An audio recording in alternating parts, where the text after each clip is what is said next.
আসসালামু আলাইকুম রহমতুল্লাহ। যদি কেউ কোনো মুমিনকে স্বেচ্ছায় হত্যা করে তার শাস্তি জুজক। মহান আল্লাহ তাআলা বলেছেন।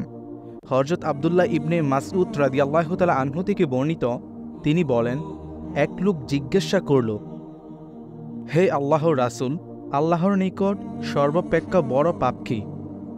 আল্লাহর রাসূল সাল্লাল্লাহু আলাইহি সাল্লাম বলেন, আল্লাহর সাথে অন্য কাউকে শরীক করা, অথচ কেবলমাত্র তিনিই তোমাকে সৃষ্টি করেছেন। তারপর লোকটি জিজ্ঞেস করল, এরপর কি?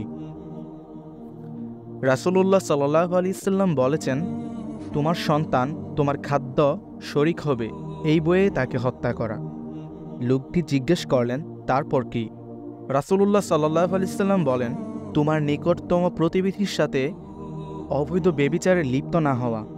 অতঃপর এর সমর্থনে আল্লাহ তাআলা নাজিল করেন, যারা আল্লাহ ছাড়া আর কোনো মাবুদকে ডাকে না, আল্লাহর হারামকৃত কোনো প্রাণীকে অনর্থক হত্যা করে না, জেনায় লিপ্ত হয় না।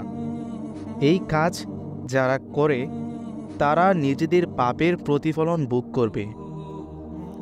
হযরত ইবনে উমর রাদিয়াল্লাহু তাআলা আনহু থেকে বর্ণিত, তিনি বলেন, রাসূলুল্লাহ সাল্লাল্লাহু আলাইহি সাল্লাম বলেছেন, একজন বিশ্বস্ত মুমিন তার দ্বীনের ব্যাপারে পূর্ণ স্বাধীনতার মধ্যে থাকে, যখন পর্যন্ত না সে কাউকে অন্যায়ভাবে হত্যা করে।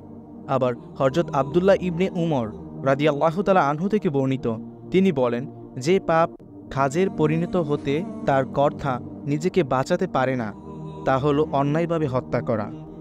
এবং হযরত আবদুল্লাহ ইবনে উমর রাদিয়াল্লাহু তাআলা আনহু নবী করিম সাল্লাল্লাহু আলাইহি সাল্লাম থেকে বর্ণনা করেছেন, তিনি নবী করিম সাল্লাল্লাহু আলাইহি সাল্লাম বলেছেন, আমার পরে, আমার ইন্তেকালের পর তোমরা পরস্পরের গলা কেটে কুফরিতে ফিরে যেও না। হে আল্লাহ, আমাদের সকলকে হেফাজত করুন। আমিন।